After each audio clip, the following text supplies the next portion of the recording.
স্বভাৱক এৰি মুত চিত্ত কৈলা স্থিৰ। স্বভাৱ মানে কাৰ স্বভাৱৰ কথা কৈছে? ইন্দ্ৰিয়বিলাকৰ স্বভাৱৰ কথা কৈছে। চিত্ত কেতিয়া স্থিৰ হয়? যেতিয়া সকলো ইন্দ্ৰিয়বিলাকৰ স্বভাৱ এক হৈ যায়।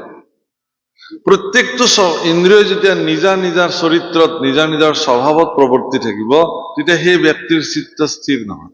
মই এটা উদাহৰণ দিওঁ। জিভাৰ কাম কি? জিভাৰ কাম হ'ল ৰসক আস্বাদন কৰা। সেইকাৰণে সোৱাদক নিৰূপণ কোনে কৰে? জিভাই কৰে। এইটো স্বভাৱ। চব মানুহৰে এইটো এটা স্বভাৱ। কি স্বভাৱ? যে কেনে হৈছে, বোলে কেনে হৈছে বুলি ক'লে খাব দিব লাগিব, তেতিয়াহে গম পাম কেনে হৈছে। চাব দিলে কেনেকে গম পাম? চাইটো আঞ্জা এখন চাইটো ক'ব নোৱাৰে ভাল হৈছে দিয়ক। দেখাত ভাল হ'ব পাৰে, সোৱাদ বা হৈছে নে নাই। গতিকে খাদ্য এটা সোৱাদ হৈছে নে নাই তাক আস্বাদন কৰিবৰ কাৰণে তেওঁ ৰুচিশীল, খাদ্যৰ প্ৰতি ৰুচিশীল ব্যক্তিসকলে আঞ্জাখন মুখত দি বা খাদ্য বস্তুটো মুখত দি পেলাই তেওঁ নিৰ্ণয় কৰিব পাৰে যে সোৱাদ হৈছে নে নাই। এইটো হ'ল মানুহৰ স্বভাৱ।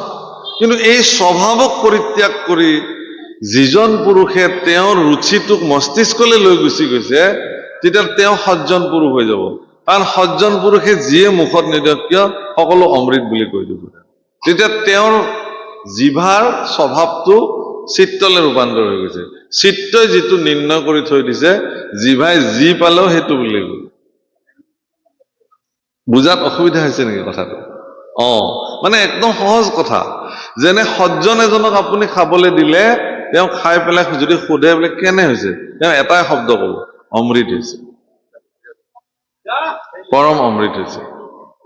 কিন্তু খাদ্যৰ প্ৰতি স্বভাৱজত ৰুচিশীল ব্যক্তি এগৰাকীক যদি আপুনি খাবলৈ দি সোধে, তেওঁ আপোনাক বিশ্লেষণ কৰি দিব, অলপ আৰু নিমখ হ'ব লাগিছিল, অলপ আৰু উতল খাব লাগিছিল আঞ্জাখন, আৰু অলপ অমুক অমুক ইনগ্ৰিডিয়েণ্টছ বা অমুক অমুক বস্তু আপুনি দিব লাগিছিল। কাৰণ তেওঁ কেৱল তেওঁৰ জিভাখনৰ যিটো স্বভাৱ, সেই স্বভাৱটো কেৱল মাত্ৰ ৰুচিশীল, খাদ্যৰ প্ৰতি ৰুচিশীল কাৰণে তেওঁ কি কৰিলে, সেইটোকেই তাৰমানে নিৰ্ণয় কৰি ললে। কিন্তু যেতিয়া তেওঁ চিত্ত স্থিৰ হৈ যাব, তেতিয়াহ'লে চব ইন্দ্ৰিয়বিলাক চিত্তৰ লগত ৰিলেটেড হৈ থাকিব, সম্পৰ্কিত। তেতিয়া চিত্তই যিটো নিৰ্ণয় কৰিব, ইন্দ্ৰিয়বিলাকে তাকে নিৰ্ণিত কৰি ল'ব। ধৰিব পাৰিছে না কথাটো? এইটোক চিত্ত স্থিৰ বোলে। আৰু এনেধৰণে যাৰ চিত্ত স্থিৰ হৈ আছে, তেওঁ মায়াক জয় কৰিব পাৰে, আৰু তেওঁৰ নামে হ'ল মহাবীৰ। তুমি সুধিছা উদ্ধৱ যে বীৰ কাক বোলে, মহাবীৰ কাক বোলে? যিজনে চিত্তক স্থিৰ কৰি মায়াক জয় কৰিব পাৰিছে পৃথিৱীত, তেওঁৱে প্ৰকৃতাৰ্থত মহাবীৰ। হীৰা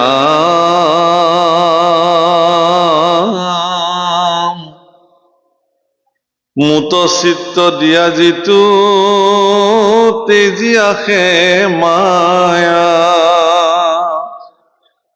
নিশ্চিন্তে প্ৰাণীৰ দ্ৰোহ কৰে ভূত দায়া। হে ৰাম হৰি বুদ্ধি সদায় সবাক কৰে মান,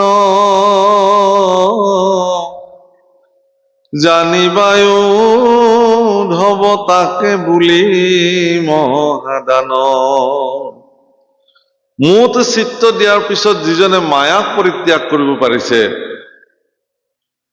কোনো প্ৰাণীৰ প্ৰতি দ্ৰোহ আচৰণ যিজনে নকৰে, সমস্ত প্ৰাণীৰ প্ৰতি যিজনৰ দয়া দৃষ্টি থাকে, হৰি বুদ্ধি সকলোকে সৰ্বদা মান কৰিব পাৰে,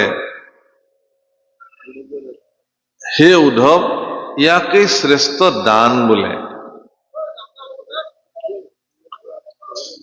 আমাৰ আজিকালি মানুহৰ কি হৈছে, যে মই যদি কিবা এটা দান দিছো, সেই দানটো জগতে জানিব লাগিব মই যে দান দিছো, তেতিয়াহে হ'ব। সেইকাৰণে আজিকালি দাতাবিলাকৰ নাম লিখি লিখি থব লগা হৈছে, যে ভাল পায়, চিঠিত দিব লাগিব, মেগাজিনত দিব লাগিব, টাইলছত লিখি আনি লগাই দিলে আৰু ভাল পায়। দাতাবিলাকে নিজৰ নামটো বিচাৰে। কিন্তু প্ৰকৃততে যিসকলে ভগৱানৰ প্ৰতি কিবা দ্ৰব্য বস্তু আগবঢ়াবলৈ শুদ্ধ মানসিকতাৰে আগবঢ়ায়, তেওঁলোকে কেতিয়াও তাক দাতা বুলি নাভাবে তেওঁলোকে। কাৰণ দাতা জগতত এজনেই আছে, সেইজন হ'ল ঈশ্বৰ নিজে। মইনো ক'ত দাতা হ'ব পাৰিম? হে প্ৰভু, নিমিত্ত মাত্ৰ মোৰ মাধ্যমেৰে তুমি এই কামটো সম্পাদিত কৰিব খুজিছা।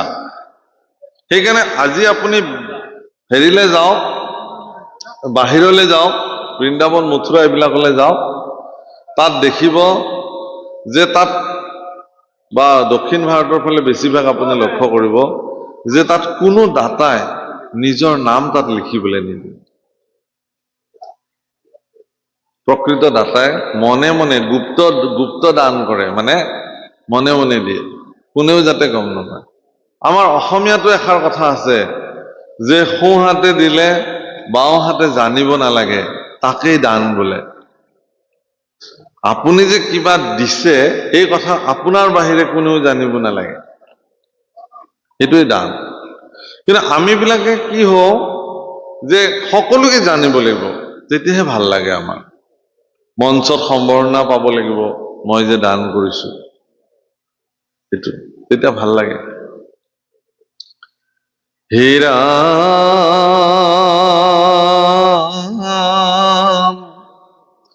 মুত চিত্ত দিয়া তেজি ভোগ অভিলাষ, জানা তাৰে নাম মহাতপয় বিনাশ।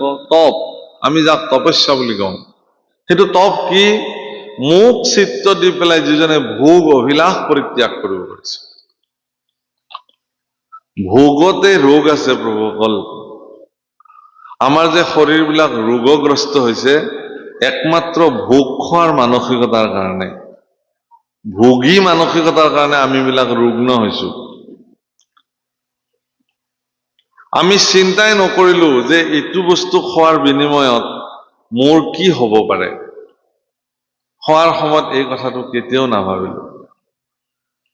কিন্তু খাওঁতে খাওঁতে ভাল বস্তু ভোগ কৰোঁতে কৰোঁতে ইন্দ্ৰিয়ৰ পৰিতৃপ্তিৰ কাৰণে কেৱল আৰু কেৱল ভোগ কৰিবৰ কাৰণে যাওঁতে যাওঁতে আমাৰ অৱস্থা কি হৈছে? নামঘোষাত মাধৱ পুৰুষে লিখিছে কি? দশন বিহীন যেন কুত্তা, চুবাই বাক নপাৰয় হাৰ, জিভা লৰফৰ কৰি চেলেকয় মাত্ৰ। কুকুৰৰ যেতিয়ালৈকে দাঁত আছিলে সি সেই দাঁতেৰে হাড়বিলাক চুবাই চুবাই তৃপ্তিৰে খায়। কিন্তু তাৰ দাঁতবোৰ যেতিয়া সৰি গ'ল, কিন্তু মাংস চুবাই খোৱাৰ তাৰ যিটো মানসিকতা সেইটোতো শেষ হৈ যোৱা নাই। গতিকে দাঁত বিহীন কুকুৰৰ সন্মুখত যেতিয়া এক টুকুৰ হাড় মাংস পৰে, তেতিয়া তেওঁতো চুবাব নোৱাৰে। তৃপ্তিটোতো আছেই, মানসিক যিটো মোহৰ মানে খাদ্যৰ প্ৰতি তাৰ যিটো লালসা, সেইটোতো লোভটো আছে। গতিকে ইফালে তেওঁৰ ইন্দ্ৰিয়ৰ শক্তি নাই, অথচ ভোগৰ আসক্তি আছে। এই যেতিয়া ভোগৰ চূড়ান্ত শক্তি মানসিকতাত বহি থাকে, অথচ ইন্দ্ৰিয়ৰ দ্বাৰা সেই ভোগক পৰিতৃপ্তি লাভ কৰাৰ অৱস্থা ইন্দ্ৰিয়ৰ নাথাকে, এই অৱস্থাটোত যিটো যন্ত্ৰণা প্ৰাপ্ত হয়, সেই যন্ত্ৰণাটোতকে শ্ৰেষ্ঠ যন্ত্ৰণা এইটোকেই নৰক যন্ত্ৰণা বোলে।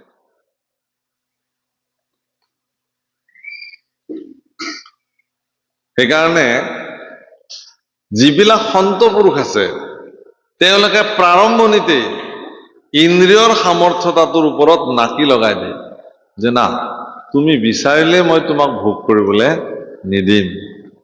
মই যিটো বিচাৰিম, আত্মাই যিটো বিচাৰিব সেইটোহে মই তোমাক নিৰ্ণয় কৰিবলৈ দিম। আৰু সেইমতে সন্তসকলে আগবাঢ়ে। সেইকাৰণে মাধৱ পুৰুষে প্ৰত্যেকটো ইন্দ্ৰিয়কে কৈছে, হে জিভা সদাতুৰ মধুৰসে প্ৰিয় মাত্ৰ, জান তই ৰসৰ সাৰক। মই জানো তই ৰসৰ সাৰ, কেনেকে ৰসক নিৰ্ণয় কৰিব লাগে এই কথা তই জান, কিন্তু তই এবাৰ ৰাম নামৰ ৰস পান কৰি চাচোন চা, বাকী অন্যত্ৰ ৰসতো ৰতি নাই। অন্য ৰসৰ প্ৰতি তুমি ৰতি আৰু নাইকিয়া হৈ যাব। সেইকাৰণে জিভাক যেতিয়া আপুনি অন্য বিষয়ৰ শক্তিৰ পৰা বঞ্চিত কৰি নিয়ন্ত্ৰিত কৰি তাক যেতিয়া ৰাম নামৰ ৰস পুণ্য ৰসৰ প্ৰতি তাক আসক্তি কৰাব, তেতিয়া আপুনি যিমান বৃদ্ধ হৈ গলেও জিভাই ৰাম নামৰ ৰস প্ৰাপ্তিৰ যিটো আসক্তি সেইটো কেতিয়াও তাৰ পৰা গুচি নাযাব। তেতিয়া সেই আসক্তিটোত আপুনি যেতিয়া পূৰ্ণতঃ তাৰ ভোগ কৰিব, ৰাম নাম ৰস পান কৰিব, তেতিয়া আপোনাৰ আনন্দ আৰু আনন্দ আহে। আমাৰ গোৱালপীয়া ভাষাত সেইকাৰণে একবাৰ হৰি বলহ মন ৰসনা, মানৱ দেহের গৈরব কৈরনা, মানব দেহা মাটির ভাণ্ড, ভাঙলে হবে খন্দর খন্দ, ভাঙলে দেহা জোড়া মিলবে না। ওই একবার হরি বলহ মন বাহারে বার, বেলা ডুবিলে হবে রে অন্ধকার, বেলা ডুবিলে হবে রে রাত্রি, সঙ্গে নাই তোর সঙ্গের সাথী, সঙ্গের সাথী কেউ তোর হবে না। ওই একবার হরি বলহ মন বারে বার, বেলা ডুবিলে হবে রে অন্ধকার। একবার হরি বল মন রসনা, হে রচনা, রচনা মানে জিভা, হে জিভা তুমি এবাৰ হৰি বুলি চোৱাচোন বাৰু। সদায় তোমাক খালি মিঠা লাগে, যিখন জিভাই মিঠা খাই খাই ভাল পাইছিলে, ধন্যবাদ, সেই জিভাখনৰ অৱস্থা এনেকুৱা হল, ডাক্তৰে কৈ দিলে আপুনি একদম মিঠাৰ ফালে নাচাবই, আৰু আপোনাৰ ইতিমধ্যে পাৰ হৈ গৈছে সীমা, ভিতৰে গমেই পোৱা নাই। সেইকাৰণে প্লেটত মিঠাইখিনি দেখাৰ পিছতো জিভাইটো বাৰে বাৰে কৈ আছে একো নহয় অলপমান ল, কিন্তু উপায় নাই, বাধ্য হৈ মই নাখাওঁ দিয়ক, মোৰ চাহ কাপত চেনি নিদিব, বোলে গোল্লাটো থাকক দিয়ক চেপি পেলাই খাম, তাৰমানে সেইটো জিভাই কৈছে, মনে কোৱা নাই। তো মিঠাটো তেওঁ খাব নোৱাৰে দৰাচলতে, কিন্তু তেওঁ খাব লগা। কিন্তু যেতিয়া ৰাম নামৰ ৰসেৰে জিভা বিধৌত হৈ থাকিব, কুমাৰ কালৰ পৰাই যেতিয়া জিভাখনে সৰ্বদা হৰিনাম লবৰ কাৰণে প্ৰস্তুত হৈ থাকিব, ৰাম নামৰ ৰস পান কৰি কৰি কৰি ৰাম নামৰ ৰসকে জগতৰ সৰ্বশ্ৰেষ্ঠ ৰস হিচাপে যেতিয়া গণ্য কৰিব, তেতিয়া তেওঁৰ কাৰণে আৰু এই যন্ত্ৰণা কেতিয়াও যন্ত্ৰণা হিচাপে তেওঁক যন্ত্ৰণা দিব নোৱাৰে, জানা কথাটো। সেইকাৰণে ইয়াতে এই কথাটোকে কৈছে যে মোক চিত্ত দি পেলাই যিজনে ভোগ বিলাস পৰিত্যাগ কৰিব পাৰিছে তাকেই মহাতপ বোলে। অৰ্থাৎ এইটোৱেই জীৱনৰ সৰ্বশ্ৰেষ্ঠ তপস্যা। কি তপস্যা? কেৱল অৰণ্যত গৈ এনেকে বহি থকাটোৱে তপস্যা নহয়, আপোনাৰ ইন্দ্ৰিয় বিলাকক স্বভাৱ পৰিত্যাগ কৰাই, তেওঁলোকক একত নিবিষ্ট কৰাই পেলাই কি ভোগ কৰিব লাগিব দৰাচলতে তেওঁলোকে তাক নিৰ্ণয় কৰিব পৰাৰ যিটো তপস্যা, এইটোৱেই জগতৰ শ্ৰেষ্ঠ তপস্যা। আপুনি কৰিব পাৰে, অসুবিধা একো নাই, কিন্তু প্ৰত্যেকজন ইয়াত বহি থকা প্ৰত্যেকজন মানুহে এই সাধনা কৰিব পাৰে যে ন তোমাৰ মতে মই নচলো, মোৰ মতেহে তুমি চলিব লাগিব, তেতিয়া তেওঁৰ কাৰণে অসুবিধা নাই। কিন্তু এই যে তেওঁলোকৰ মতে ইন্দ্ৰিয়ৰ মতে মই চলোতে চলোতে চলোতে এটা সময়ত এনেকুৱা অৱস্থা হৈ গল, হিতে বিপৰীত হৈ গল। হে ৰাম সমস্ত জগত যিটো দেখে হৰিময়, তাৰে নাম সত্য সখী জানিবা নিশ্চয়। সমস্ত জগত যিজনে ঈশ্বৰময় দেখে, সমস্ত জগত যিজনে ঈশ্বৰৰ ৰূপ দেখে, এইটোকে কি বুলি কৈছে? সত্য বুলি কৈছে। সমস্ত প্ৰাণিত বিষ্ণু বুদ্ধি নহে যাৱে, কায় বাক্য মনে অভ্যাসিত আহে। অৰ্থাৎ আপোনালোক ইয়াতে যে ইমানসকল বহি আছে, চৰাচৰ জগতত আপোনাৰ চকুৰ দৃষ্টিৰে যিমান দূৰলৈকে আপুনি গতি কৰিছে, যিমান দেখিছে,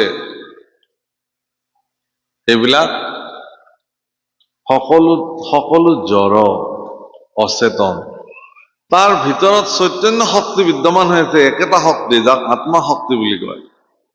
এই আত্মা শক্তিক নিৰ্ণয় কৰিব যদি আপুনি জীৱনত পাৰিলে, কুকুৰৰ শৃগালগধৰ পৰা আত্মাৰাম জানিও সবাকো কৰি কৰিব। ঈশ স্বৰূপে হৰি সবভতে বৈঠহ জৈচন গগন ব্যাপী। আকাশখন যেনেদৰে পৰিব্যাপ্ত হৈ আছে, ঠিক তেনেদৰে সমস্ত ভূততে ঈশ্বৰ পুৰুষ বিদ্যমান হৈ আছে। এই কথা আপুনি যিদিনাখন নিৰ্ণয় কৰিব জানিব, সিদিনাখনে আপোনাৰ কাৰণে পৰম মংগল হ'ব। ইয়াত তাকেই কৈছে যে এইটোৱেই জগতৰ শ্ৰেষ্ঠ সত্য। হৰিষে কেৱলে সঁচা মাত্ৰ, ৰাম ৰাম ৰাম ৰাম ৰাম, তান্ত বিনে মিছা যত দেখা শুনা মানে। হৰি কেৱল সঁচা, বাকী যিমান দেখিছে চব মিছা।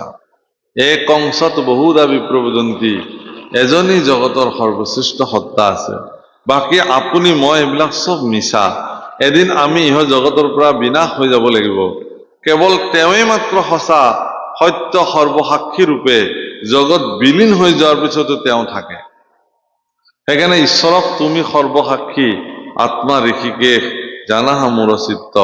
তুমি ঋষিকেশ, তুমি জগতৰ পৰম সত্য হিচাপে বহি আছে। ৰাম মোক জানি যিটো জনে, তেজে কৰ্ম ফল, তাকে সেবুলয় শৌচ জানাম মহাবল। মহাবলশালী কোন? প্ৰশ্ন কৰিছিল, মহাবলী কোন? যিজনে মোক জানাৰ পিছত কৰ্মফল ত্যাগ কৰিব পাৰিছিল। গীতাত কৈছে, কৰ্মণ্যবাধিকাৰস্তে মা ফলে সুকদাসন। কাম কৰি যোৱা, ফল তুমি বিচাৰিব নালাগে। ফল দিওঁতা মই আছো, ময়ে একমাত্ৰ ফলদাতা, ময়ে তোমাক ফল দিম, তুমি মাত্ৰ কাম কৰি যাবা। কিন্তু আমি বিলাকে কাম কৰিবলৈ নোলোৱাৰ পৰাই আমি ফলৰ চিন্তা কৰো। এইটো কাম কৰিলে আমাৰ কি ৰিজাল্ট হবলৈ গৈ আছে, পৰিণামটো আমি আগতেই চাওঁ।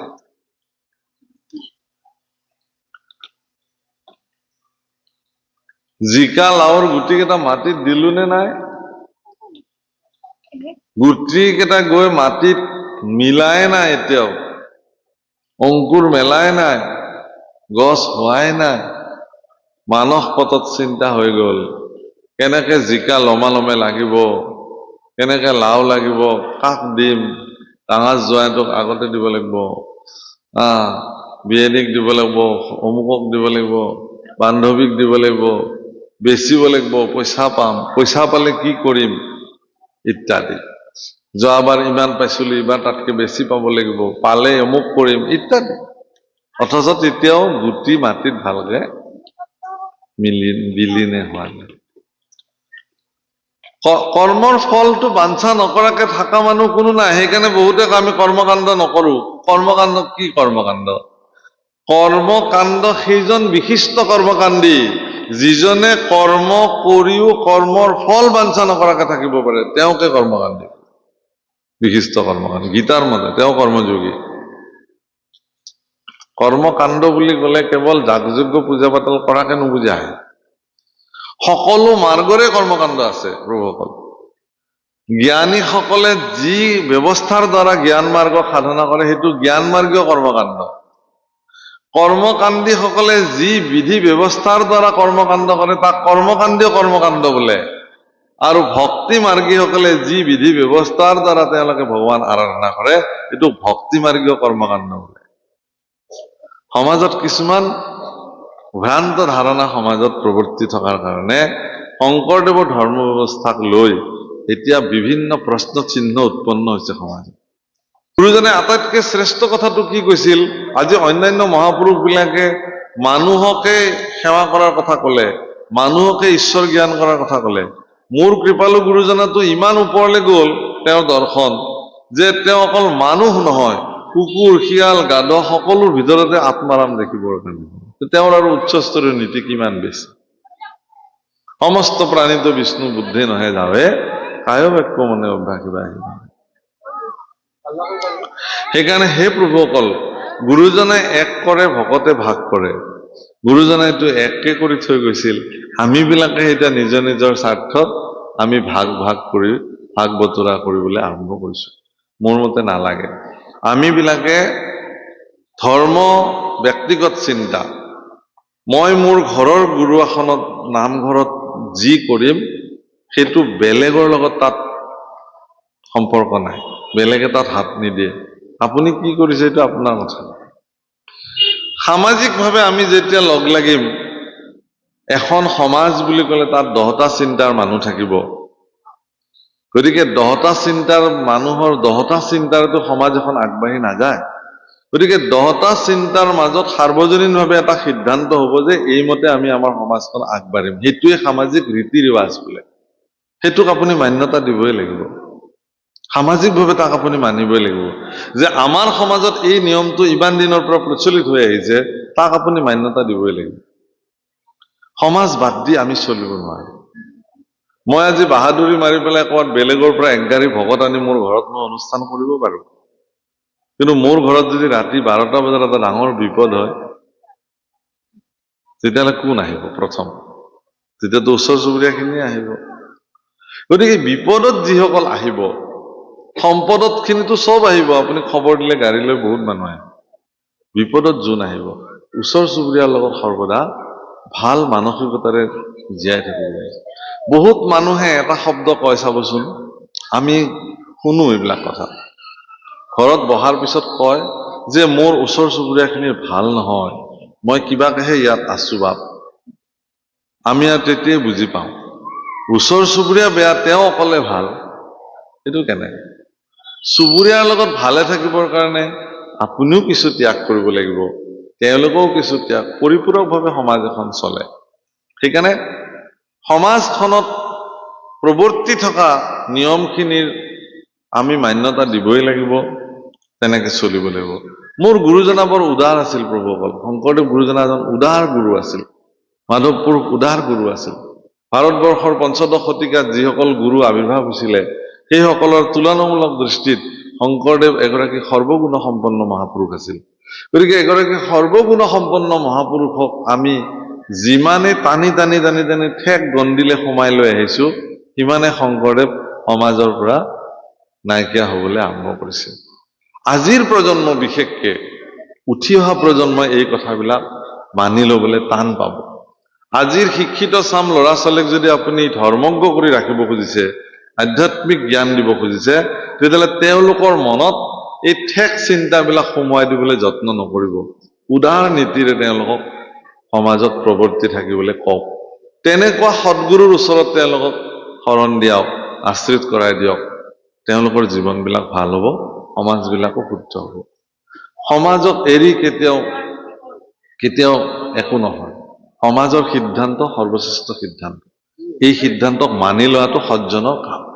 বাৰু যি নহওক, ইয়াত কৈছে যে যিজনে কৰ্মফল ত্যাগ কৰিব পাৰিলে তেওঁ মহাবল, তেওঁ বলি। আর ঈশ্বর জ্ঞানক জিতু দেও দেখ, তাকে সে দক্ষিণা বুলি নাহিকে সন্দেহ। ঈশ্বৰ জ্ঞানক যিজনে উপদেশ প্ৰদান কৰে, এইটোকেই দক্ষিণা বোলে। দান সম্পৰ্কেতো আগতে ক'লে সকলোকে দানৰ লগত দক্ষিণা অৱশ্যম্ভাৱী, দক্ষিণা দিবই লাগিব। দান হিচাপে আপুনি সকলোকে ঈশ্বৰ বুদ্ধি কৰিলে, আৰু দক্ষিণা হিচাপে আপুনি আপোনাৰ জীৱনত যিমান পাৰে ঈশ্বৰ সম্পৰ্কীয় উপদেশ মানুহক প্ৰদান কৰক। আনকি আমাৰ শৰণ ব্যৱস্থাৰ এটা বস্তু প্ৰবৃত্তি আছে যে আমাৰ এটা কায় মনোবাক্যে শৰণ লয়, বাক্যৰেও শৰণ ল'ব লাগে। তাৰমানে আজিৰ পৰা আপোনাৰ বাক্যখিনিও ঈশ্বৰৰ চৰণত সমৰ্পিত হৈ গ'ল। গতিকে ঈশ্বৰক দোহাই নিদিয়াকে আপুনি একো ক'ব নোৱাৰে আজিৰ পৰা। অন্য এজন ব্যক্তিয়ে সমাজত কি কয় সেইটো ধৰ্তব্য নহয়, কিন্তু এজন শৰণ ভজন লোৱা ভকতে সমাজত সকলো কথা ক'ব নোৱাৰে। মানুহে তেওঁক ধৰি পেলাব যে আপুনি ভকত মানুহে এনেকুৱা কথা ক'লে কেনেকে হ'ব। কিন্তু সেই একেখিনি কথাকে যদি কোনোবা এজন মানুহে বাৰে বাৰে কৈ থাকে, মানুহে তেওঁক গুৰুত্ব নিদিয়ে, তেওঁ কয় ক'বই। কিন্তু আপুনি ক'লে জেং লাগি যাব। কাৰণ কিয়? কাৰণ আপুনি ভকত, আপুনি মানুহক জনাইছে, আপুনি ঈশ্বৰৰ ওচৰত আত্মসমৰ্পিত হৈছে। গতিকে আপোনাৰ শ্ৰীমুখে কি বাক্য ওলাব, সেই বাক্য সৰ্বদা সংস্কাৰিত বাক্য হ'ব লাগে। বাণী একম সমলম কৰোতি যা সংস্কৃত ধাৰ্যতে। এটা সংস্কৃত বাক্য, মানে সংস্কৃত ভাষাটোৰ কথা কোৱা নাই, সংস্কাৰিত বাক্য মানে সুস্তম কাস্তম তিষ্ঠিতং অগ্ৰে নিৰস তৰুবৰ পুৰত ভাতি। একেটাই কথা, কিন্তু শুকান কাঠডাল সন্মুখত পৰি আছে, সুস্তং কাস্তং তিষ্ঠিতং অগ্ৰে। আৰু সেই একেটা শব্দকে কালিদাসে কি বুলি কৈছিল? নিৰস তৰুবৰ পুৰত ভাতি। এডাল ৰসহীন গছ পৰি আছে, তেওঁ কাষ্টম শব্দটো কোৱা নাছিল। কাঠ, নিৰস মানে নিৰস গছ মানে সেইডাল কাঠ। বাক্যটোৰ সংস্কাৰিত ৰূপ সেইটো, মূল বাক্যটোতো এইটোৱে। আমাৰ কি হয়, সজ্জন বিলাকে যেতিয়া কথা কয়, তেওঁলোকে ঈশ্বৰক সাক্ষী কৰি কথা কয়। বোলে আপুনি ভাত খালে নে? নহয়, ঈশ্বৰে খোৱালে দিয়ক, সজ্জনৰ বাণী। আপুনি মানে অমুকৰ পৰা আহিল নে? বোলে হয়, ঈশ্বৰে আনিলে। কোনোবাই যদি সেৱা লয়, তেওঁ আশীৰ্বাদো প্ৰত্যক্ষভাৱে নিদিয়ে সজ্জনে, যা মংগল হওক, তোৰ কল্যাণ হওক, এইবুলি নকয়। ঈশ্বৰে তোমাৰ মংগল কৰক, ভগৱানে তোমাৰ সৰ্বতো প্ৰকাৰৰ কল্যাণ কৰক, ঈশ্বৰে তোমাৰ সদবাঞ্ছা পূৰ্ণ কৰক। তাৰমানে আপোনাক যদি কোনোবাই সেৱা কৰে, সেই সেৱাটো সজ্জন বিলাকে ভগৱানৰ ফালে ঠেলি দিয়ে। আমাক যদি কোনোবাই সেৱা কৰে, আমি সদায় ভগৱানৰ ফালে সেৱাটো ঠেলো, যে প্ৰভু এইটো মোক কৰা নাই, তোমাকহে কৰিছে সেৱা প্ৰকাৰান্তৰে। আজি মোৰ চৰণ ধুৱাই দিয়া নাই ভগৱান, তোমাক চৰণ ধুৱাইছে ভক্তই। গতিকে তুমি এইসকলক যোগ্য অনুসাৰে কৃপা কৰিবা। যদি তেওঁ ভাবি ল'বলৈ আৰম্ভ কৰে, বা মোক এনেকে ভৰি ধুৱাইছে, মোক এনেকে মানুহে সেৱা কৰিছে, তেতিয়াহ'লে তেওঁ স্খলন হৈ যাব। তেওঁ দিনক দিনে তেওঁ স্খলন হ'ব। আপোনাক যদি কোনোবাই সেৱা কৰিছে, আপুনি মনেৰে মানি লওক, আপোনাক কৰা নাই, আপোনাৰ ভিতৰত থকা যিজন তেওঁ সত্তা, তেওঁৰ প্ৰতিহে সেৱা নিবেদন কৰিছে। হে প্ৰভু, তুমিতো মোৰ ভিতৰত বহি আছা, এখেতে মোক সেৱা কৰিছে, গতিকে এই সেৱা তুমি গ্ৰহণ কৰা প্ৰভু। আৰু তেখেতৰ ভিতৰত থকা তোমাক মই মোৰ পৰা সেৱা কৰিছো, এইটো পৰিপূৰক সেৱা। এইটোহে বিচাৰ, গুৰুজনাই এইটোহে কৈ গৈছিল। সেইকাৰণে সমস্ত ভূতৰ প্ৰতি আত্মজ্ঞান। আপোনাৰ শৰীৰ বিলাকৰ যিটো পৰিচয়, সেইটোতো শৰীৰৰ পৰিচয়, কিন্তু শৰীৰ বিলাকৰ ভিতৰত এটাই পৰিচয় সকলোৰে ভিতৰত আছে, সেইটো হ'ল আত্মা। সেইটোৰ প্ৰতি সুদৃষ্টি দিব পৰা এজন সজ্জন সাধুজন। গতিকে এই ধৰণে সকলোৰ প্ৰতি ঈশ্বৰৰ জ্ঞান যিজনে দিব পাৰে, ঈশ্বৰৰ উপদেশ দিব পাৰে, সেই তাকে দক্ষিণা বোলে। ৰাম মুত চিত্ত দিয়া যিটো কৰে কৰ্ম ধৰ্ম, তাৰে নাম যোগ্য সখী কৈলো ইটো মৰ্ম। যজ্ঞ বুলি কলে কেৱল আমঠানিত ঘি ঢালি কৰা যজ্ঞই যজ্ঞ নহয়। সিও যজ্ঞ, ইও এটা ব্যৱস্থা সনাতনী পৰম্পৰাত আছে। আজিও আপুনি যদি যজ্ঞৰ দ্ৰব্য বিশুদ্ধভাৱে যোগাৰ কৰিব পাৰে, যজ্ঞ কৰোতাজনৰ মন্ত্ৰোচ্চাৰণ যদি বিশুদ্ধ হয়, যিজনে যজমান কৰিব, যিজন যাজক হ'ব, তেওঁ যদি সংস্কাৰিত পুৰুষ হয়, তেতিয়াহ'লে নিশ্চিতভাৱে তেওঁলোকৰ যজ্ঞ সফল হ'ব। কিন্তু কলি যুগত কলিৰ মলমতী প্ৰভাৱত এনেকুৱা পৰিস্থিতিৰ সৃষ্টি হৈছে যে কোনো দ্ৰব্য বস্তুৱে শুদ্ধ হৈ থকা নাই। সেইকাৰণে যজ্ঞত শুদ্ধ বস্তু দিবৰ কাৰণে শুদ্ধ দ্ৰব্য আপুনি বিচাৰি নাপায়। অসুবিধাটো তাতে। তেতিয়াহ'লে কলিয়ে পৃথিৱীৰ প্ৰত্যেকটো সত্তাৰ ওপৰত অস্তিত্বক জাহিৰ কৰিছে, তেওঁ অধিগ্ৰহণ কৰি ৰাখিছে। খালি এটা বস্তুৰ ওপৰত কলিৰ 14 পুৰুষেও প্ৰাধান্য বিস্তাৰ কৰিব নোৱাৰে, সেইটো হ'ল ঈশ্বৰৰ নাম। কেৱল আৰু কেৱল ঈশ্বৰৰ নাম ব্যতিৰেকে পৃথিৱীৰ প্ৰত্যেকটো বস্তুৰ ওপৰতে কলিৰ প্ৰচণ্ড প্ৰভাৱ বিদ্যমান হৈ আছে। আনকি যুধিষ্ঠিৰৰ দৰে পৰম ধৰ্মজ্ঞ পুৰুষৰ মস্তিষ্কতো কলি প্ৰভাৱ বিস্তাৰ কৰিছে। পৰীক্ষিতৰ দৰে পৰম প্ৰজাবৎসল জ্ঞানী ৰজাৰ মস্তিষ্কত কলিয়ে প্ৰভাৱ বিস্তাৰ কৰিব পাৰিছিল। আপুনি মই কোন কোটা, মই এইখিনিয়ে কলো। ভীমৰ দৰে প্ৰচণ্ড পৰাক্ৰমী বাহুবলী পুৰুষকো কলিয়ে গৈ পেলাই তেওঁকো প্ৰচণ্ড প্ৰভাৱ কৰিছে। এদিন এখন নদী পাৰ হ'ব লগা হ'ল। পঞ্চপাণ্ডৱে ছদ্মবেশেৰে ৰাজ্য পৰিভ্ৰমণ কৰি থকা অৱস্থাত যুধিষ্ঠিৰে ভীমক ক'লে, ভীম যোৱা, কিমান পানী আছে তুমি চাই আমাক জনাবা, সিপাৰলৈ যোৱা পাৰ। নৈখন ভীমে পাৰ হৈ হৈ হৈ দেখিলে যে এক আঁঠু পানী, বেছি পানী নাই। দেখাতহে নৈখন খৰস্ৰোতা, কিন্তু পানী বেছি নাই, এনেকে পাৰ হ'ব পাৰি। সিপাৰৰ পৰা ভীমে ইংগিত দিছে আহিব পাৰি। যুধিষ্ঠিৰে ইপাৰৰ পৰা সুধিছে যে ভীম কিমান পানী? তেতিয়া ভীমে সোঁ ভৰিখন দাঙি দেখুৱাই দিছে এক আঁঠু, মানে আঁঠুৰ জোখটো দেখাই দিছে। আৰু কৃষ্ণ পুৰুষে যুধিষ্ঠিৰৰ কাণে কাণে কৈছে যে এয়াই কলিৰ প্ৰভাৱ। তেওঁ জ্যেষ্ঠ ভাতৃৰ আগত ভৰিখন নাদাঙাকৈতো ক'ব পাৰিলেহেঁতেন এক আঁঠু পানী বুলি, কিন্তু এই যে জ্যেষ্ঠ ভাতৃৰ সন্মুখত ভৰিখন দাঙি দেখুৱাই দিলে ইমান পানী বুলি, এইটোৱে কলিৰ প্ৰচণ্ড প্ৰভাৱ। আজি আপোনালোকে দেখিব যে কলিৰ প্ৰচণ্ড প্ৰভাৱৰ ফলত আচাৰহীন হোৱা লোকবিলাকৰ ল'ৰা ছোৱালীবিলাকে চকীত বহি থাকিব, ডাঙৰ মানুহ এজন থিয় হৈ থাকিব, তেওঁ উঠি পেলাই চকীখন নিদিয়ে। বহি থাকক, থিয় হৈ থাকক ডাঙৰ মানুহ, কি হ'ব, মই বহি আছো। সৌজন্যতাহীন হৈ গ'ল। শিক্ষকৰ প্ৰতি কেনেধৰণৰ আচৰণ কৰিব লাগে, গুৰুৰ প্ৰতি কেনেধৰণৰ সদ্ভাৱনা কৰিব লাগে, জ্যেষ্ঠজনৰ প্ৰতি কেনেধৰণৰ সৎকাৰী মনোবৃত্তি প্ৰদৰ্শন কৰিব লাগে, এয়া কলিৰ প্ৰচণ্ড প্ৰভাৱৰ ফলত অসংস্কাৰী পৰিয়ালৰ ল'ৰা ছোৱালীবিলাকে তাক দেখুৱায় ধুনীয়াকে। কিন্তু যাৰ ঘৰত এটা ভক্তিযুক্ত পৰিৱেশ, বাতাবৰণ, ঈশ্বৰৰ নামৰ প্ৰভাৱেৰে যিবিলাক সন্তান সন্ততি প্ৰভাৱিত হৈ আছে, তেওঁলোক সৎ সংস্কাৰী, তেওঁলোকৰ শৰীৰত কিন্তু ইয়াৰ ব্যতিক্ৰম চৰিত্ৰ আপুনি দেখিবলৈ পাব।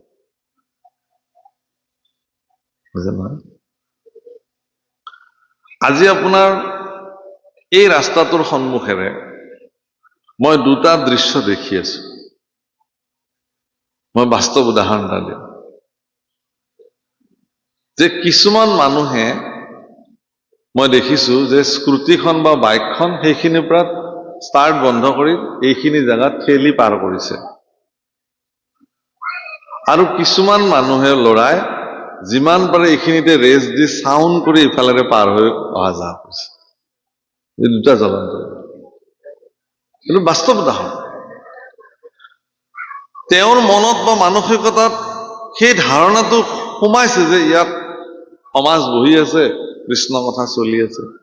বৰপেটাততো সমস্ত অসমে জানে যে বৰপেটাৰ অঘোষিত নীতি, আজিও কোনো সত্ৰৰ সন্মুখেৰে বাহনত উঠি বৰপেটাত নাযায়। কিন্তু সমগ্ৰ 3 ৰাজ্যৰ বন্ধনী স্থান বৰপেটাৰ সমাজৰ এইটো এটা নিয়মানুৱৰ্তিতা। এইটো এটা সংস্কাৰৰ ফলশ্ৰুতি। তাৰ গাতো দোষ নাই, সেই ল'ৰাজনৰ গাতো দোষ নাই, তাক শিকোৱাই নাই মাক বাপেকে। খালি তাক মাক বাপেকে এটাই শিকাইছে, পঢ়ি যিমান পাৰা ভাল মাৰ্ক লৈ 100ৰ ভিতৰত 100 লৈ, এটা সময়ত ভাল চাকৰি কৰিব লাগিব, এগালমান টকা পইচা উপাৰ্জন কৰিব লাগিব, মৌজ মস্তি কৰি চলিব লাগিব, টকা নহলে তোক কোনেও সন্মান নকৰে। বাছ এইটোৱে শিক্ষা তেওঁ পাইছে। সেইটোৱে মাক বাপেকে দিয়া নাই। পিতৃ মাতৃৰ সংস্কাৰহীনতাৰ ফলত সন্তান সন্ততিৰ জগতত এই আচৰণ কৰে আজিৰ তাৰিখত। এইটো জানিব আপুনি। এটা সন্তানৰ আচৰণ, একেলগে 5টা ল'ৰা আপোনাৰ ঘৰলৈ আহিছে, আপুনি নিশ্চিতকে চাব পাৰিব 5টা ল'ৰাৰে। একেলগে 4জনী ছোৱালী আপোনাৰ ঘৰলৈ আপোনাৰ ছোৱালীৰ লগত আহিছে, আমি অভিভাৱক বিলাকে 4জনী ছোৱালীকে যদি অকমান নিৰীক্ষণ কৰো, কোনজন ছোৱালীৰ ঘৰত কি সংস্কাৰ আছে আপুনি নিৰ্ণয় কৰি উলিয়াব পাৰিব, তেওঁলোকৰ আচৰণতে ওলাই পৰিব। তেওঁলোকৰ ঘৰলৈ আপুনি যোৱাই নাই, তেওঁলোকৰ ঘৰ আপুনি দেখাই নাই, তেওঁলোকৰ পিতৃ মাতৃক আপুনি লগেই পোৱা নাই, অথচ ছোৱালীজনীৰ আচৰণ, ল'ৰাটোৰ আচৰণৰ ফলত তেওঁলোকৰ ঘৰখনৰ প্ৰতিচ্ছবিটো আপোনাৰ চকুৰ আগত জল পটপটকে ওলাই পৰিছে। চবেই কৰিব পাৰে যে এই এনেকুৱা পৰিয়ালৰহে এইটো ল'ৰা, বা এনেকুৱা অসংস্কাৰী বা সংস্কাৰী পৰিয়ালৰ ছোৱালী। এই কথাৰ প্ৰতি যিসকল অভিভাৱক, যিসকল পিতৃ মাতৃ সচেষ্ট নহয়, তেতিয়াহ'লে সমাজৰ কাৰণে ই এক অকল্যাণ, ভয়ংকৰ কথা। ভাগৱতটো জীৱন শাস্ত্ৰৰ প্ৰভুসকল। মই এই কথাবিলাক এইকাৰণে ভাগৱতৰ মাজত কৈ আছো। কোনোবাই ক'ব পাৰে আছে নেকি ভাগৱতৰ কোনোবা পদত আপুনি কৈ থকা কথাখিনি? নাই। কিন্তু ভাগৱত পঢ়ি যদি আমাৰ মনুষ্য জীৱনক সংস্কাৰিত কৰাৰ সুবিধাটোৱেই গ্ৰহণ নকৰিলো, তেতিয়াহ'লে কেৱল ধূপ চাকি জ্বলাই পেলাই ভাগৱত এখন পঢ়ি মহাপ্ৰসাদ খোৱাৰ ফলত সমাজত তাৰ পৰা কি কামত আহে? গুৰুজনে সেইকাৰণে ভাগৱত সংস্কৃতৰ পৰা অসমীয়ালৈ অনুবাদ কৰা নাই। এইকাৰণে কৰিছে আপোনাক ভাৱক কৰিবৰ কাৰণে, ভক্তিযুক্ত কৰিবৰ কাৰণে, আপোনাৰ ভিতৰত থকা ভাৱক মনটোক জাগ্ৰত কৰিবৰ কাৰণে এনে কৰিছে। হে ৰাম তাকে বোলে ভাগ্য যিটো জানিলে আমাক, শুনা প্ৰাণ সখীয়াৱে লাভ বুলি যাক। মোক চিত্ত দি যিজনে কৰ্ম ধৰ্ম কৰে, এইটোৱেই যোগ্য, শ্ৰেষ্ঠ যোগ্য। আপোনাৰ জীৱনৰ প্ৰত্যেকটো কৰ্ম আপুনি ঈশ্বৰক চিন্তা কৰি কৰক, আপুনি ভাল যোগ্য সম্পাদিত কৰিছে। আৰু সেইটোকে ভাগ্য বোলে। তেওঁ সুধিছে নহয়, ভাগ্যৱান কোন? যিজনে মোক জানিলে। অৰ্থাৎ ঈশ্বৰক জনাটোৱেই জীৱনৰ সৰ্বশ্ৰেষ্ঠ ভাগ্য, সৌভাগ্য। আপুনি ভগৱানক জানে, ভগৱানক চিনে, ভগৱানক মানে, সেইটো আপোনাৰ ভাগ্য। আৰু লাভ কাক বুলিছে? ৰাম ভোগ্য ক্ষয় হৈ কৰ্ম ধৰ্ম মায়াময়, শ্ৰৱণ কীৰ্তন ধৰ্ম পৰম অক্ষয়। হে ৰাম পুত্ৰ ধন জন লাভ সকলে অসাৰ, এতেকে উত্তম লাভ ভকতি আমাৰ।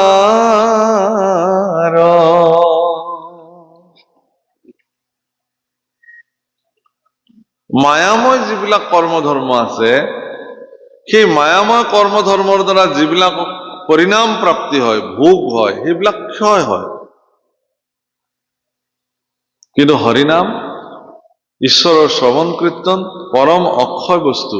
আজি আপোনালোকে ইয়াতে বহি যিখিনি কৃষ্ণ কথা মগজুত সন্নিৱিষ্ট কৰিলে, সেইখিনি পৰম অক্ষয় ধন, ই কেতিয়াও বিনাশ নহয়। পায়ো জি मैंने राम रतन धन पायो, মীৰাবাই কৈছে, কি কৈছে? खर्च ना खोते बाकू चोर ना लूते, दिन दिन बढ़ता समायो, पायो जी मैंने राम रतन धन पायो। ই খৰচো নহয়, চোৰেও চুৰ কৰিব নোৱাৰে, অথচ ই বৃদ্ধি হৈ গৈ থাকে ক্ৰমাগত। গুৰু কৃপাত মই এই পৰম অমূল্য ধন মোৰ জীৱনত প্ৰাপ্ত হৈছিল, এইবুলি স্বীকাৰ কৰিছে। অৰ্থাৎ গুৰুৰ কৃপাত আপোনাৰ জীৱনত যিখিনি নাম ধন সঞ্চিত হৈ যায়, সেইখিনি জীৱনৰ সৰ্বশ্ৰেষ্ঠ সম্পত্তি, ই অক্ষয়, ই কেতিয়াও আপোনাৰ জীৱনৰ পৰা নষ্ট হৈ নাযায়। বিষয়ৰ সুখ সুকৰ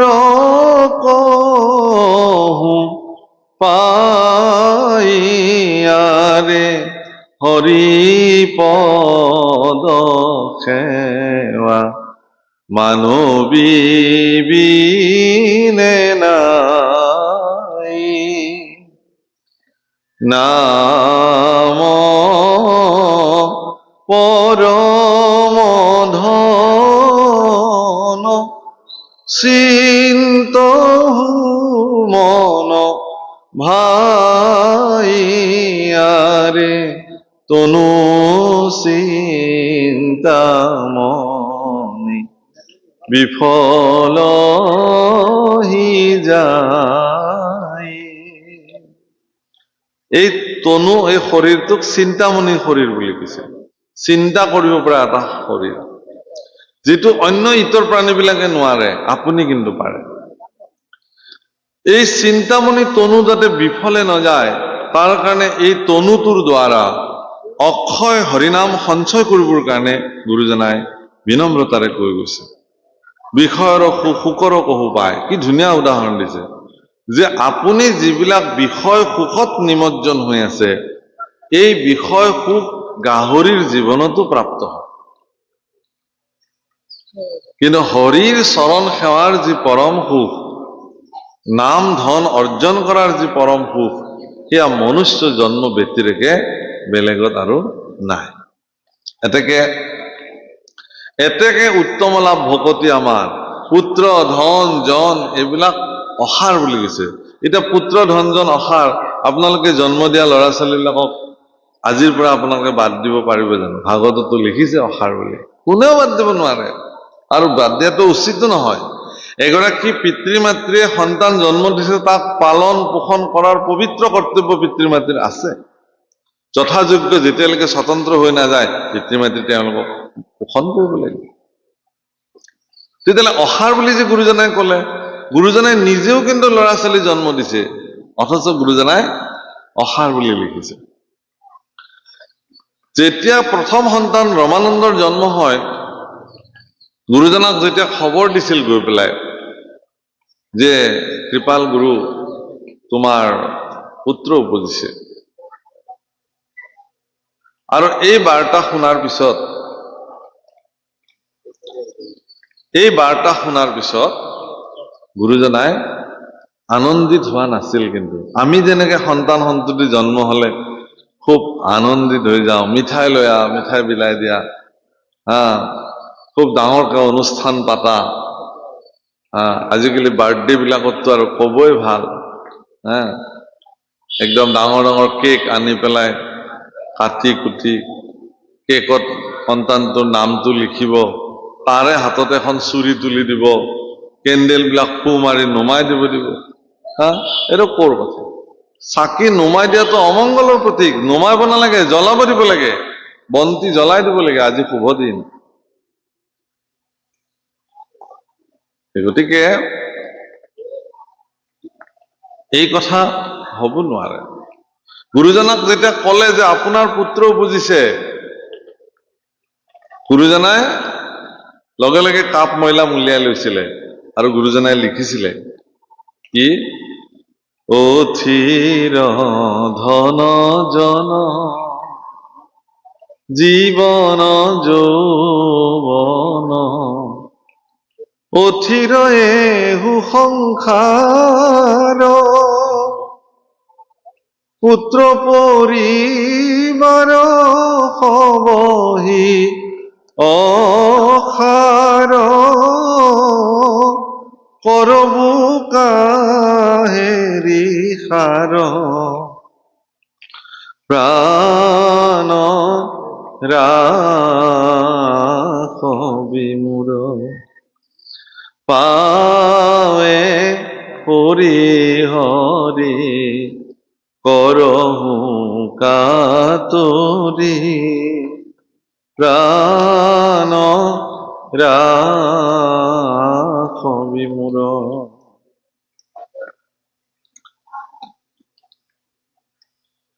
এটা সন্তান বা এহাল সন্তান পিতৃ মাতৃ যেতিয়া জন্ম দিয়ে, সেই সন্তানটি যেতিয়া জগতৰ মংগলজনক কৰ্ম কৰিব, তেতিয়া সমাজে পিতৃ মাতৃক সন্মান কৰিব। যে এওঁলোকৰ বাপেক মাকে ভাল সংস্কাৰ দিলে কাৰণে সন্তানে আজি ভাল।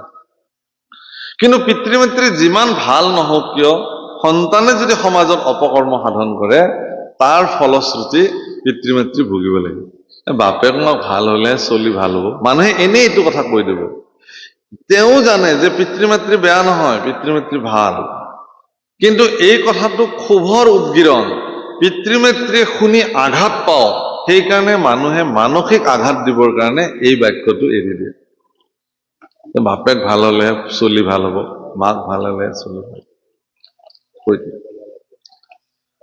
প্ৰভুসকল, যেতিয়া আপোনাৰ সন্তানৰ কাৰণে বিনা কথাত আপুনি যেতিয়া সমাজৰ পৰা ঘৃণা বিতৃষ্ণাৰ উপহাৰ পাব, তেতিয়া আপোনাৰ মনত এই ভাৱনাটোৰ জন্ম হয় যে মই অসাৰ জন্ম দিলো এই ল'ৰা ছোৱালী, তাতকে যদি জন্মই নাপালেহেঁতেন আমাৰ ল'ৰা ছোৱালী, আমি যদি বাজি হৈ থাকিলোহেঁতেন, মাকে এনেকে ভাবিব তেওঁ ভাল আছিল। তাৰ মানে কি, গুৰুজনে এইকাৰণে এই বাক্যটো ইয়াত লিখিছে যে যি পুত্ৰ ধন, যি কন্যা ধন আপুনি জন্ম দিছে তাক আপুনি এনেধৰণে সংস্কাৰিত কৰক যাতে ই আপোনাৰ কাৰণে অসাৰ হিচাপে প্ৰতিপন্ন যাতে নহয়। নহলে এদিন সমাজে ইয়াক অসাৰ বুলি প্ৰতিপন্ন কৰি দিয়াৰ লগে লগে আপোনাৰ মানসিকতাত এক স্বৰূপাৰ্থত এই ভাৱনাৰ জন্ম হৈ যাব যে মই কিয় ল'ৰা ছোৱালী জন্ম দিলো, নিদিয়া হলে দেখোন ভাল আছিল। সেই অৰ্থতহে সন্তান সন্ততিক অসাৰ বুলি কৈছে। আপুনি যদি সৰুৰ পৰা এটা উচিত সংস্কাৰ দি যোগ্যৱান পুত্ৰ বা কন্যা হিচাপে সমাজত যদি প্ৰতিষ্ঠা লাভ কৰিব পাৰে, তেতিয়াহ'লে সেই পুত্ৰ কন্যা অসাৰ নহয়, ই জগতৰ কাৰণে সাৰ হব, কল্যাণকাৰী হব। সেইটোহে কথা। হীৰা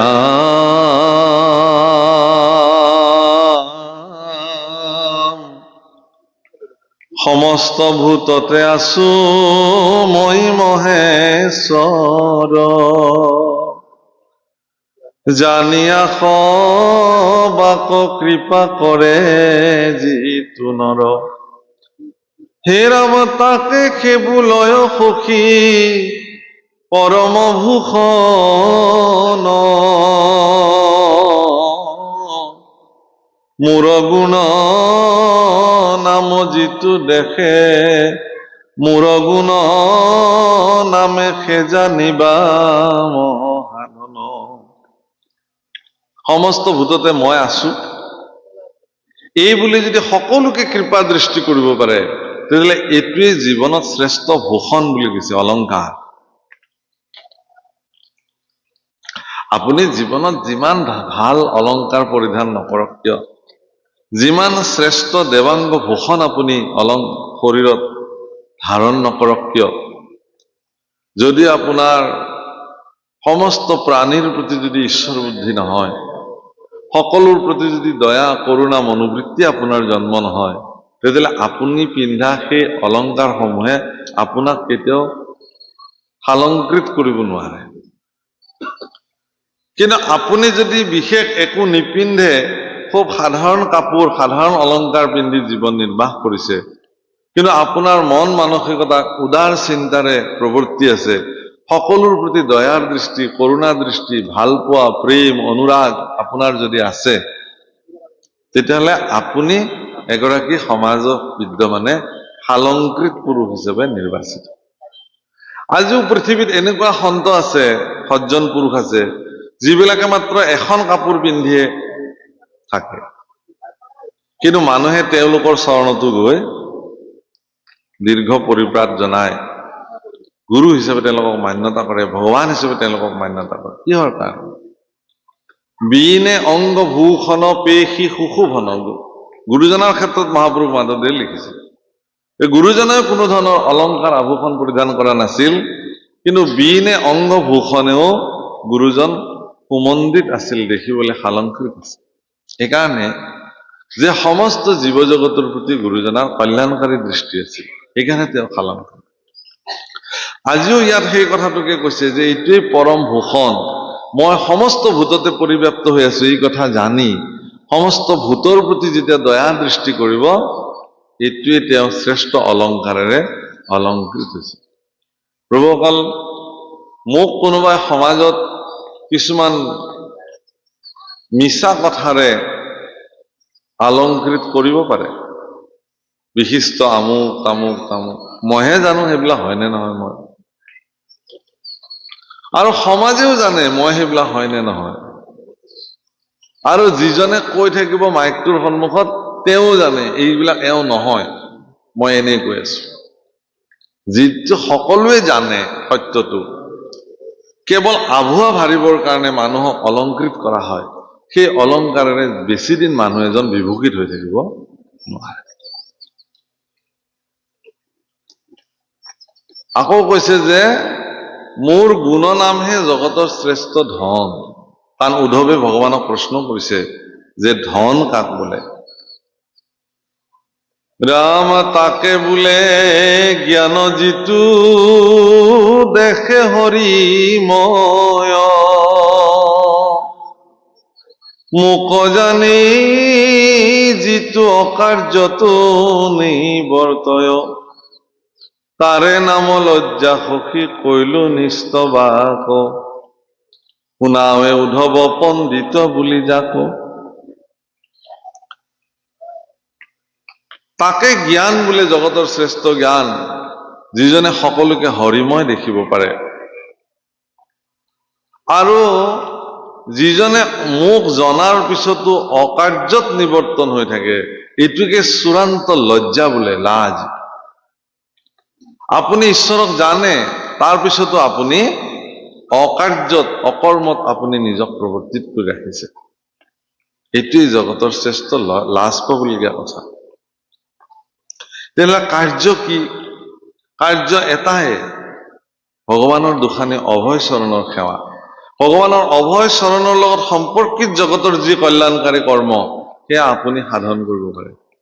কোনো কালে নামঘৰলৈ নোযোৱা, কোনো কাৰণত মন্দিৰলৈ নোযোৱা ব্যক্তি এজনে যদি এডাল বৃক্ষক প্ৰতিপাল কৰি পেলাই ডাঙৰ কৰিছে, তেওঁ পুণ্যৰ ভাগিদাৰ। কাৰণ তেওঁ এনেকুৱা কাম এটা জগতত কৰি পেলালে যে অনেক বৃক্ষ তেওঁৰ হাতত ডাঙৰ দীঘল হৈ ফলে মুলে জাতিষ্কাৰ হৈছে। এই কৰ্মটো যে তেওঁ সাধন কৰিলে, এইটোৱে তেওঁৰ কাৰণে জগতৰ কল্যাণকাৰী কৰ্ম। কাৰণ সেই বৃক্ষই চৰাই চিৰিকটিক ফল আদি প্ৰদান কৰিব, সেই বৃক্ষই অক্সিজেন প্ৰদান কৰিব, সেই বৃক্ষই পত্ৰ পুষ্প বনস্পতি ঔষধ আদি দিব। গতিকে সি জগতৰ কাৰণে উপকাৰী, আৰু সেই উপকাৰ কৰোতা এজন ব্যক্তি আছে, সেইকাৰণে তেওঁ জগতৰ সমস্ত পুণ্যৰ তেওঁ ভাগিদাৰ হ'ব। হে ৰাম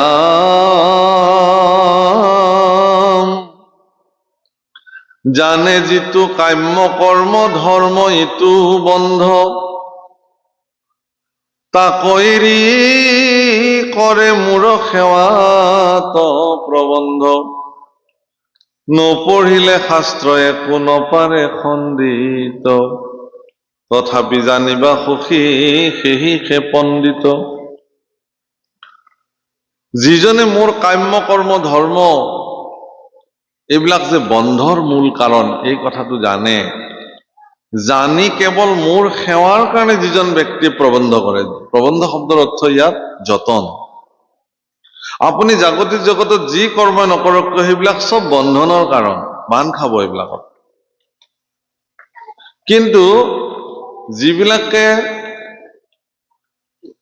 মোৰ সেৱাত প্ৰবন্ধ কৰে, তেওঁ শাস্ত্ৰ নপঢ়িবও পাৰে, কিন্তু মোৰ দৃষ্টিত তেওঁৱে পণ্ডিত। অৰ্থাৎ বেদ আদি শাস্ত্ৰ নাজানিব পাৰে, ধৰ্ম কৰ্ম একো নাজানিব পাৰে, কিন্তু সকলো কথা বাদ দি পেলাই মোৰ সেৱাৰ কাৰণে যিজন তৎপৰ, মোৰ সেৱাৰ প্ৰবন্ধ যিজনে কৰিব পাৰে, তেওঁ শাস্ত্ৰ নপঢ়িলেও কথা নাই, নাজানিলেও কথা নাই, তেওঁৱে মোৰ দৃষ্টিত পণ্ডিত।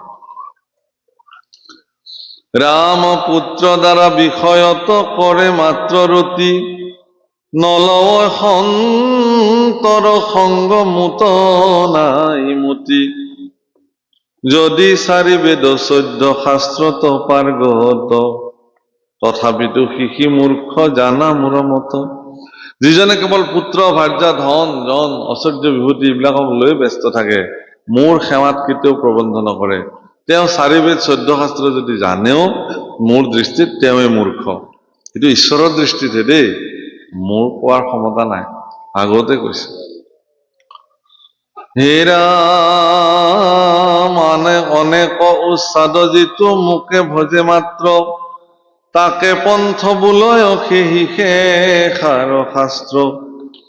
যিটো কৰ্ম কৰন্তে চিত্তৰ নাহি স্থিৰ, তাৰ নাম বিপন্থ জানিবা মহাবীৰ। পন্থ মানে পন্থ শব্দ কৈছে, বিপন্থ শব্দ ইয়াত ব্যৱহাৰ কৰিছে, যে মোৰ কাৰ্য নকৰি অন্য কাৰ্য কৰিবলৈ গৈ যাৰ চিত্ত অস্থিৰ হৈ গল, এইটোৱেই বিপন্থ।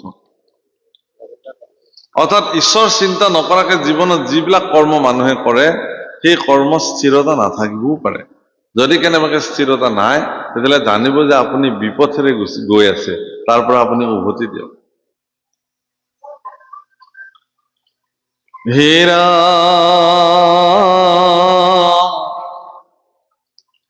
আমাক চিনাৱেক যিটো গুৰু কৃপাময়, সেহিহে পৰম বন্ধু জানিবা নিশ্চয়। যিজনে মোক চিনাই দিব পাৰে, সেইজনে পৰম গুৰু আপোনাৰ, আৰু তেওঁৱে আপোনাৰ জীৱনৰ বন্ধু। যিহেতু আমাক মহাপুৰুষ শ্ৰীমন্ত শংকৰদেৱ গুৰুজনাই ঈশ্বৰক চিনাকি কৰাই দিছিলে, সেইকাৰণে আমি শ্ৰীমন্ত শংকৰদেৱ গুৰুজনাক কি বুলি কৈছো? তাহান্ত বিনাই নাহি নাহি নাহি আমাৰ পৰম গুৰু। যিহেতু আমাৰ কৃপালু শংকৰ গুৰুজনে আমাক ঈশ্বৰক কেনেকে ভজিব লাগে, কোনজন ঈশ্বৰক ভজিব লাগে, কেনেকে ভজিব লাগে, এই কথাটো নিৰ্দেশনা দি থৈ গৈছে কাৰণে তেওঁৱে আমাৰ পৰম গুৰু। আৰু কৈছে যে গুৰুৱে আপোনাৰ বন্ধু। বন্ধুৰ সংজ্ঞা আমি আগতে আলোচনা কৰিছো, যিজনে আপোনাৰ উন্নতিত কিঞ্চিত মানুহ ঈৰ্ষান্বিত নহয়। আজি যদি আপুনি হৰি ভক্তিৰ মাৰ্গেৰে যদি আপোনাৰ জীৱনৰ উত্তম গতি সাধন কৰিব পাৰিছে, তেতিয়াহ'লে তেওঁৱে আপোনাৰ জীৱনৰ বন্ধু। সেইকাৰণে হেনয় কৃপালু শংকৰ বিনাই নাহি নাহি আন বন্ধু। তেওঁৰ ব্যতিৰেকে আৰু আমাৰ বন্ধু নাই। সেইকাৰণে গুৰুকে বন্ধু বুলিও কৈছে, গুৰুকে ঈশ্বৰ বুলিও কৈছে, সকলো বুলি কৈছে। হে ৰাম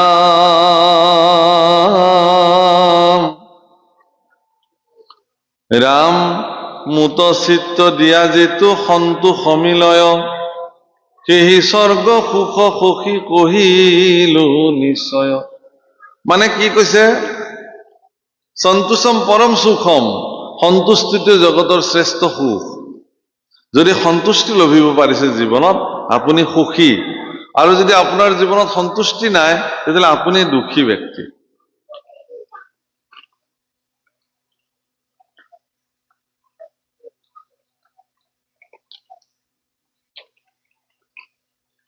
হে ৰাম কাম ক্ৰোধ অন্ধ যেবে কৰে পুৰুষ,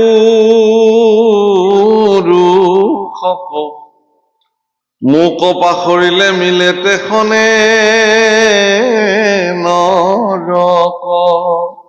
কামে ক্ৰোধে এজন ব্যক্তিক যেতিয়া অন্ধ কৰি তোলে, আৰু কাম আৰু ক্ৰোধত অন্ধ হৈ যেতিয়া মোক পাহৰে, ভগৱানক পাহৰে, তেতিয়াই তেওঁৰ নৰক মিলে। সেই যি অৱস্থাত তেওঁ জীৱন ধাৰণ কৰিব, তেওঁ নৰকত জীৱন যাপন কৰে। ইয়াত থাকিও মানুহে নৰক যন্ত্ৰণা পায়, ইয়াত থাকিয়ে মানুহে স্বৰ্গ সুখ পায়, ইয়াত থাকিয়ে মানুহে পৰম সুখ প্ৰাপ্তি হ'ব পাৰে। নিৰ্ভৰ কৰিব আপোনাৰ মন মানসিকতাৰ ওপৰত, নিৰ্ভৰ কৰিব আপোনাৰ ৰুচিৰ ওপৰত, নিৰ্ভৰ কৰিব আপোনাৰ চাব, বনবাসত থাকিও প্ৰভু ৰামচন্দ্ৰই পৰম সুখ অনুভৱ কৰিব পাৰিছিল। ৰাজকীয় সুখক তেওঁ হেলাৰঙে পৰিত্যাগ কৰিব পাৰিছিল। কিহৰ কাৰণে? যে তেওঁক যে পিতৃয়ে বনবাস দিছিল, এইটো তেওঁ সন্তুষ্টি মনেৰে গ্ৰহণ কৰিছিল। ঠিক আছে, মোৰ পিতৃয়ে যিহেতু দিছে, ইয়াত মোৰ আৰু কোনো ক'বলগীয়া নাই। হে ৰাম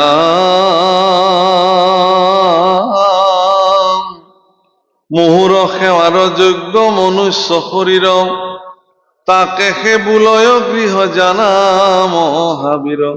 ঘৰ কাক বুলিছে? গৃহ। এই শৰীৰটোকে গৃহ বুলি কৈছে।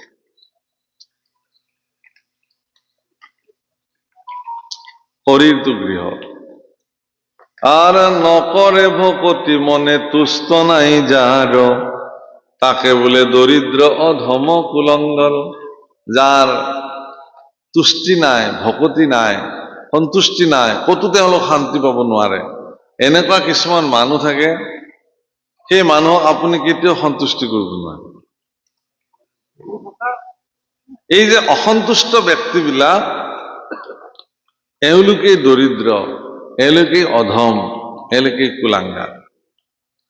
পৃথিৱীত আপুনি যিমান নমনীয় হবলৈ শিকিব, ফ্লেক্সিবল বুলি যাক কয়, আপুনি যিমান ফ্লেক্সিবল হ'ব, যিমান নমনীয় হ'ব, আপুনি মানুহৰ দৃষ্টিত সিমান সৎ মানুহ হিচাপে বিবেচিত হ'ব। এচাম মানুহ, এনেকুৱা মানুহ আমি জগতত আমি আছো, যে মোৰ সুবিধাখিনি মোৰ মতে লাগিবই, তাৰমানে নহলে মই সন্তুষ্ট নহয়। কিন্তু এচাম মানুহ আছে, তেওঁ পৰিৱেশ আৰু পৰিস্থিতিটোৰ প্ৰতি লক্ষ্য ৰাখি যি প্ৰাপ্তি হৈছে তাকে পৰম প্ৰাপ্তি বুলি তেওঁ সুখেৰে তাক গ্ৰহণ কৰিব পাৰে। আৰু এইবিলাক মানুহ সমাজৰ কাৰণে উপকাৰী। আমাৰ লগৰে কিছুমান থাকে, একেলগে কৰবাত যাওঁ, আমি চববিলাকে যিটো একদম আধুনিক চিন্তাৰে ক'ব গ'লে এডজাষ্ট কৰি চলা বুলি কয়, আমি এডজাষ্ট কৰি চলিবলৈ যত্ন কৰো ঠাই বিশেষে, যে ইয়াত এইখিনিয়ে, ইয়াতকে আৰু বেছি আপুনি কামনা নকৰাই মংগল। আমিতো 1 কিলোমিটাৰ খোজকাঢ়িব দিলে আমি টান পাওঁ, বেৰাত আমি কুম্ভ মেলাতে গলো, ডেইলি মানে 18 কিলোমিটাৰ 20 কিলোমিটাৰ মানুহে খোজকাঢ়িব লগা। তাতেতো তাৰমানে খোজকাঢ়াটো তাৰমানে এনেকুৱা এটা কথা হৈ গ'ল, সামান্য কথালৈ ৰূপান্তৰ হৈ যায়।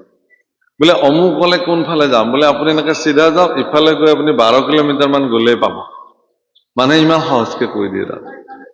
গতিকে তাত পৰিস্থিতি সাপেক্ষে মই ইয়াৰ পৰা এইখিনিলৈ গলে এখন ই ৰিক্সাত উঠি দিওঁ 10 টকা এটা দি পেলাই, বাইক এখন লাগে, স্কুটি এখন লাগে, গাড়ী লাগে, এচি লাগে, অমুক লাগে, তমুক লাগে। কিন্তু তাত মানুহে দেখিছো যে নদীৰ পাৰতে এখন এনেকুৱা প্লাষ্টিক এখন পাৰি লৈছে,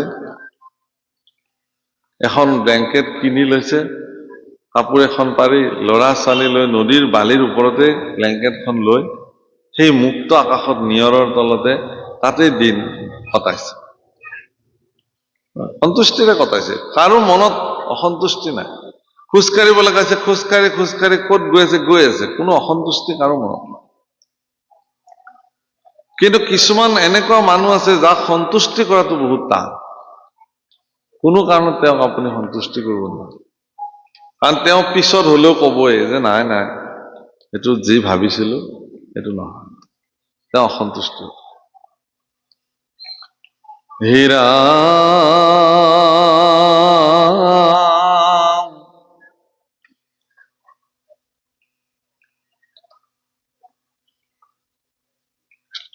ৰাম মোক অৱহেলি কৰে বিষয়ত ৰতি, তাৰে নাম দুখী সখী জানিবা সম্প্ৰতি, বিষয়ত আতিয়া শকতি নাই যাৰ, সাধু সংগ লয়া কৰে আমাত বিচাৰ, আন কৰ্ম কৰি ভকতিত তত্ত্বপৰ, জানিবা উদ্ধৱ বন্ধু সেহি সে ঈশ্বৰ।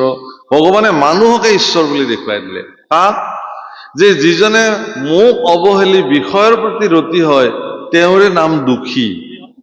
কিন্তু সেই বিষয়ক পৰিত্যাগ কৰি সাধু সংগলৈ যিজনে মোক বিচাৰ কৰে, আন সকলো পৰিত্যাগ কৰি ভক্তি কাৰ্যত যিজন তৎপৰ হৈ থাকে, হে উদ্ধৱ, সেইজনে ঈশ্বৰ। তেওঁ মানুহ হৈও ঈশ্বৰ হৈ গল। হৰিকো ভজিয়া আপুনি হোৱন্ত হৰি। আর সাধুর সংগক যার নাহি কে প্রবন্ধ, যিটো পাতকীর নাহি ভকতির গন্ধ, ধনজন পুত্র দ্বারা বুলি মারে আতি, সেহেতু অধম অনিশ্বর আত্মঘাতী। যার ঈশ্বরের প্রতি রুচি নাই, নামৰ প্ৰতি কোনোদিনেই বিশ্বাস নাই, ভক্তি কাৰ্যত যিজন তৎপৰ নহয়, তেওঁৱে অনিশ্বৰ। কেৱল পুত্ৰ ভাৰ্যাক লৈ ব্যস্ত থাকে, এইজনে অনিশ্বৰ, তেওঁৱে আত্মঘাতী। ৰাম উদ্ধৱক সম্বোধি মাতন্ত নাৰায়ণ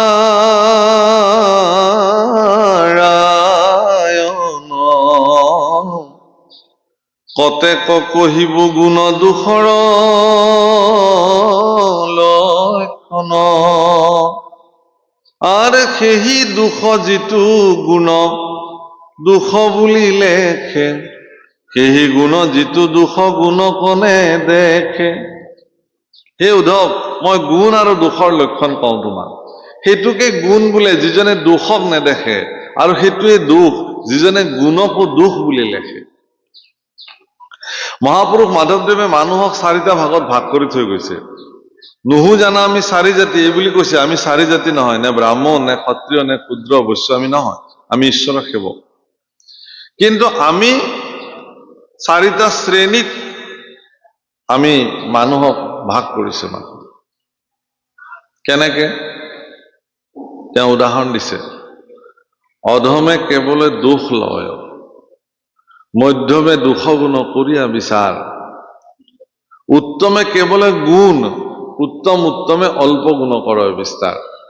যিবিলাক অধম তেওঁলোকে কেৱল দুখে বিচাৰি থাকিব। এই অনুষ্ঠানটোলৈকে যদি ইমান সুন্দৰভাৱে আজি এই অনুষ্ঠানটো সম্পাদিত কৰিছে, ইমান পৰিপাটিকে, ইমান ধুনীয়া পৰিৱেশত তেওঁলোকে উদ্যোক্তাসকলে দিন ৰাতি কষ্ট কৰি কালেকশ্যন কৰি মানুহৰ ওচৰলৈ গৈ বা নিজৰ কৰ্ম হেলা ৰঙে এৰি থৈ নিজৰ কৰ্মত 100% সময় দিব লাগিছিল, দিব পৰা নাই, এই অনুষ্ঠানটো সম্পাদিত কৰিছে।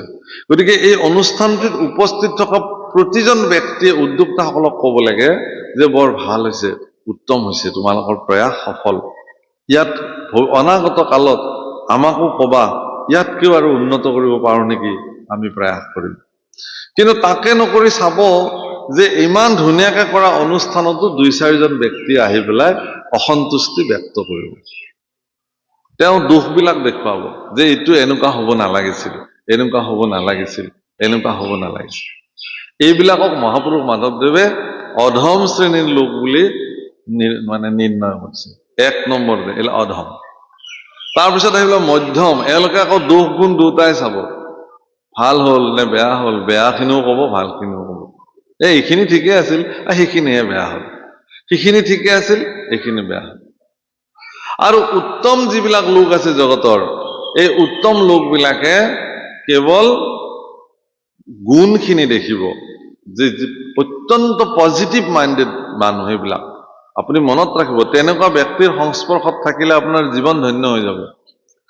আপুনি ভাল মানসিকতাৰে পৰিয়ালটোৰ গোটেইখিনি মানুহ বহি একেলগে কথা পাতি আছিল, সুন্দৰকে হাঁহি ফূৰ্তি কৰি আছিল, হঠাৎ এনেকুৱা কিছুমান মানুহ পৰিয়ালত প্ৰৱেশ কৰে, সেই মানুহজনে 2-এটা এনেকুৱা কথা এৰি দি থৈ গ'ল মজিয়াত, তেওঁ যোৱাৰ পিছতে পৰিয়ালত অশান্তি আৰম্ভ হৈ গ'ল।